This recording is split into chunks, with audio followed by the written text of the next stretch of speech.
না দেখেন কে বেস্ট আর কে বেস্ট না এটা আসলে এইভাবে তো আপনি যাচাই করতে পারবেন না। আপনি যদি বলেন অ্যাওয়ার্ডের কথা ভাইয়া, অ্যাওয়ার্ড যদি আমি চাই বা আমার আরেকজন কলিগ পাশে দাঁড়িয়ে আছে, অ্যাওয়ার্ড নেওয়া কোনো ব্যাপার, এটা আপনি বলেন কোনো ব্যাপার? অ্যাওয়ার্ড নেওয়ার সময় এখন না, আমার কাজ করার সময়। এখন আমি যে রেমুনারেশনটা নিচ্ছি এটা কিন্তু আর কেউ জানে না। আমি যদি এখন এসে বলে আমি 1 লাখ টাকা নিচ্ছি, এখন আমার যারা আছে তারা বলবে যে হ্যাঁ ও 1 লাখ টাকাই নিচ্ছে, মানে আমি আমারটাই বাজাবো। Reality is totally different, reality is totally different. রিজনটা কি আমি একটু বলি, রিজনটা হচ্ছে একটা সময় ব্র্যান্ডিংয়ে আমরা যখন আসছি 2020 সালে, তখন আমরা কিন্তু একদম ফাটায় দিছি অ্যান্ড হাইয়েস্ট রেমুনারেশন প্রাপ্ত টিল নাও। বাট এখন বাকিটা বুঝে নেন যে আসলে কেন এরকম করে মানুষজন বলছে, বা অ্যাওয়ার্ডের যে ব্যাপারটা, আমি বলবো যে অ্যাওয়ার্ড চাইলে তো নেওয়া যায় আসলে। আমি কখনো কারোর সঙ্গে কম্পেয়ার করি না। আপনারা তো জানেন যে 8 বছর ধরে কাজ করে যাচ্ছি, ভালো কাজ করতেছি। আমার রেমুনারেশন আজকে থেকে 6 বছর আগে যা ছিল আলহামদুলিল্লাহ এখন মোটামুটি তাই আছে।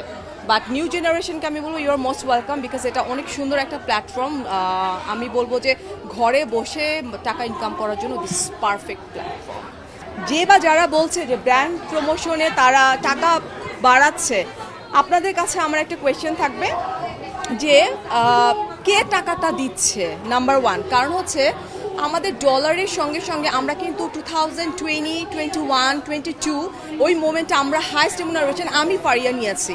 সো এখন যে বা যারা এই কথাটা বলতেছে তাদেরকে আপনারা কোয়েশ্চেন করবেন যে এটা টোটালি একটা ফেক নিউজ। এটা হচ্ছে কি যারটা ডিমান্ড বাড়াচ্ছে। টিল নাও আমি ব্র্যান্ড প্রমোটার হিসেবে বেশি টাকা নিচ্ছি, আর অনেকে বলে যে বড় ব্র্যান্ডরা টাকা দেয় বেশি, এটাও আসলে ফেক। কেন? কারণ অনেক বড় ব্র্যান্ডের সঙ্গে আমি কাজ করছি, করিও। বড় ব্র্যান্ডের টাকার দরকার হয় না, কারণ ওরা অলরেডি ফেমাস, রাইট? আমার কাছে মনে হয় এটা আসলে আপনাদের বোঝার ব্যাপার যে বড় ব্র্যান্ড। প্রথম থেকে একটা ব্যাপার ছিল যে আমি আমার রেমুনারেশন কমাবো না। হ্যাঁ, আমি আমার সম্মান নিয়ে আমি সুন্দর মতো করে আমি নিজের বিজনেস শুরু করব। আমি যখন যে কাজটা করি আমি আসলে খুব ভেবে চিন্তে করি। আমার যখন মনে হয়েছে 1 বছর আগে যে আমি এখন ব্র্যান্ড প্রমোশন থেকে আস্তে আস্তে নিজের একটা ব্র্যান্ডকে বড় করে তুলব, তখনই কিন্তু আমি একটা একটা করে সাইড হই। আপনারা এখনও দেখবেন এখনও আমি স্টিল ব্র্যান্ড প্রমোশন করি। যেমন আজকের আপনারা যে প্রোগ্রামে এসছেন ইউফিল, তার ব্র্যান্ড অ্যাম্বাসেডর কে? আমি কেন? Y me? ফারিয়া কেন?